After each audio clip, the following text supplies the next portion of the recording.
呀，真的行。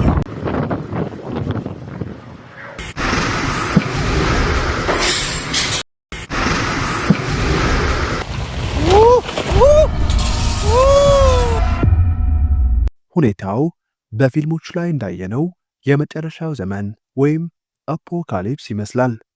ሰዎች በሞገዳማ ንፋስ ሲወሰዱ፣ ነፋሱ መኪኖችን አቅጣጫቸው ሲያስቀይር፣ ዛፎች ከተፈጥሯዊና ቀስ ያለው የነፋስ እንቅስቃሴ ወጥተው ከስራቸው ሲገነደሱ፣ ህንፃዎች ሲፈራርሱ፣ ከተሞች በከባድ አውሎ ነፋስ ሲመቱና በቀን ሲጨላልሙ። አዎ፣ የቻይና ከተሞች በከባድ አውሎ ነፋስ እየተመቱ ነው። መንግስት ደግሞ ሁላችሁም የሰውነት ክብደታችሁ ከ50 ኪሎ በታች የሆናችሁ ዜጎች ከቤት እንዳትወጡ እያለ ነው። ለመሆኑ ቻይና ውስጥ የተከሰተው አደገኛው አውሎ ነፋስ ምንድን ነው? የደረሰው አደጋስ ምን ያክል ነው? በአሁኑ ሰዓትስ አደጋው ምን ደረጃ ላይ ይገኛል?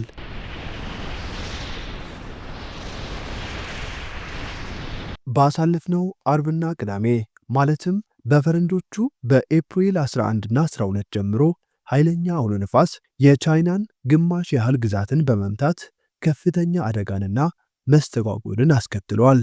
ብዙዎች ሕይወታቸውን አጥተዋል፣ የአካል ጉዳትም ደርሶባቸዋል። ይህ አደገኛ የአየር ሁኔታ እንደ ኢነር ሞንጎሊያ፣ ጋንሱ፣ ሄቤይ፣ ቤጂንግ፣ ቲያንጂንና እስከ ጂያንግናንና ደቡባዊ ቻይና ድረስ ያሉትን ሰሜናዊና ደቡባዊ የቻይና አውራጃዎችን አዳርሷል።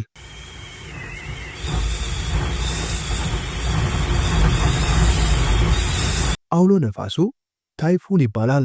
እጅግ አደገኛ የታይፉን አውሎ ነፋሶች በቻይና በየዓመቱ በአማካኝ 20 ድረስ ታይፉኖች ይከሰታሉ።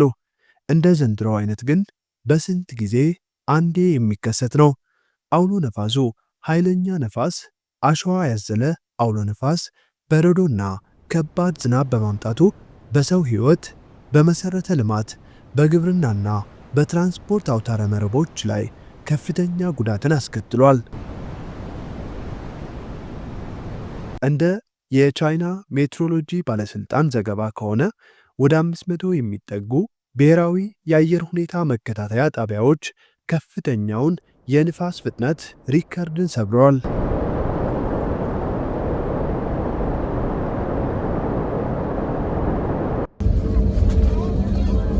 ከ3200 በላይ የሀገር ውስጥ በረራዎች ተሰርዘዋል። ይህም በዚህ ዓመት በቻይና ከፍተኛው የበረራ ስረዛ ቁጥር ነው። እንደ ሄናን፣ ቤጂንግ እንዲሁም ቲያንጂን ባሉ አውራጃዎች የንፋሱ ፍጥነት በቦፎርት የነፋስ ስኬል ደረጃ 13 ደርሷል ወይም ከዚህ አልፏል። ይህም እጅግ ከፍተኛ ነው። በኢነር ሞንጎሊያ ከፍተኛ ነፋስ ዛፎችን ነቅሎ ትላልቅ ግድግዳዎችንም አፍርሷል። የሄቤ አውራጃ ዋና ከተማ የሆነችው ሺጂ አዝዋንግ እጅግ ከተጎዱ አካባቢዎች አንዷ ስትሆን ጎዳናዎቿ በፊልም ላይ እንደምናያቸው የእልቂትና የመጨረሻው ዘመንን የሚያሳዩ ትዕይንቶች ይመስላሉ። ተሽከርካሪዎች በነፋስ ላይ ለመንቀሳቀስ ተቸግረው ነፋሱም ሲያወዛውዛቸው ታይቷል። የቆሻሻ ማጠራቀሚያዎች በጎዳናዎች ላይ ተንከባለው የወደቁ ሲሆን በእግረኛ መንገድ ላይ የነበሩት የመብራት ፖሎች ጭምር በነፋሱ ኃይል ሲገነደሱ ታይቷል።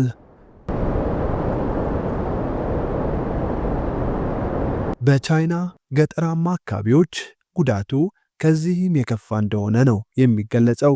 በርካታ የግብርና ግሪንሃውስ ቤቶች ሙሉ በሙሉ ወድመዋል። የፕላስቲክ ሽፋኖችና የብረት ክፈፎች በአየር ላይ ተበታትነዋል። ገበሬዎች እርሻቸው በመውደሙ ከፍተኛ ኪሳራ ደርሶባቸዋል።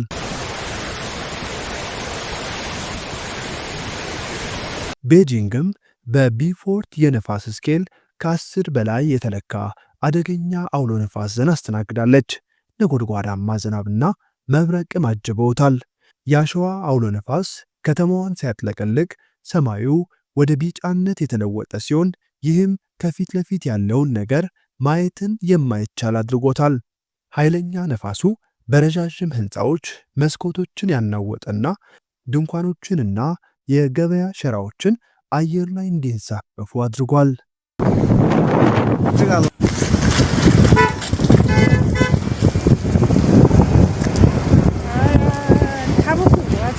በማዕከላዊው የቻይና ክልል ጎዳናዎችን በፍጥነት ወደ ወንዝነት የለወጠው ከባድ ዝናብ አጋጥሟል። በከተማው መሃል ያሉ በርካታ መንገዶች በጎርፍ ተጥለቅልቀው መኪኖች ተዘፍቀው ወይም በጎርፍ ውሃ ሲንሳፈፉ ታይተዋል።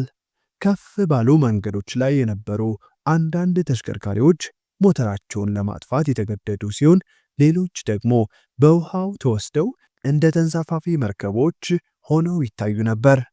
በደቡብ ቻይና እንደ ሁናን፣ ጂያንግሲና ጊዙዙ ባሉ አውራጃዎች የበረዶ አውሎ ነፋስና ከባድ ዝናብ በአንድ ጊዜ የጣለ ሲሆን፣ ይህም የወደቁ ዛፎች የኤሌክትሪክ መስመሮች ላይ ጉዳት በማድረሳቸው ሰፊ የኤሌክትሪክ መቆራረጥን አስከትሏል። የድንገተኛ አደጋ ሰራተኞች አገልግሎቱን ለመመለስ በአደገኛ ሁኔታዎች ውስጥ ሆነው በመስራት ላይ ይገኛሉ።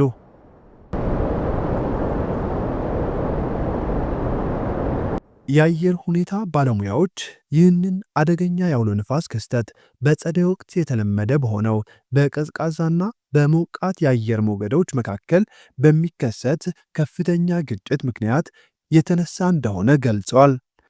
ኃይለኛ ሞቃታማና እርጥበት አዘል አየር ለአውሎ ነፋስ፣ ለበረዶና ለኃይለኛ ነፋስ በአንድ ላይ እንዲከሰቱ ምቹ ሁኔታዎችን እንደፈጠረም ይናገራሉ። ባለሙያዎቹ በሚቀጥሉት ቀናት ይበልጥ ከባድ የሆነ የአየር ንብረት ለውጥ እንደሚጠበቅ አስጠንቅቀው ነዋሪዎች የአየር ሁኔታ ማስጠንቀቂያዎችን በቅርበት እንዲከታተሉና አደገኛ በሆኑ ሁኔታዎች ውስጥ ከቤት ከመውጣት እንዲቆጠቡ አሳስበዋል። በተጎዱ አካባቢዎች የሚገኙ የአውራጃ መንግስታት የድንገተኛ አደጋ ምላሽ እቅዶችን ወደ ተግባር አስገብተው ተጎጂዎችን በማገዝ ላይ ይገኛሉ። እኛም ለተጎዱትና በአደጋ ቀጠና ለሚገኙት ምህረቱን እየተመኘን የዛሬው ቅኝታችን በዚሁ እናገባዳለን።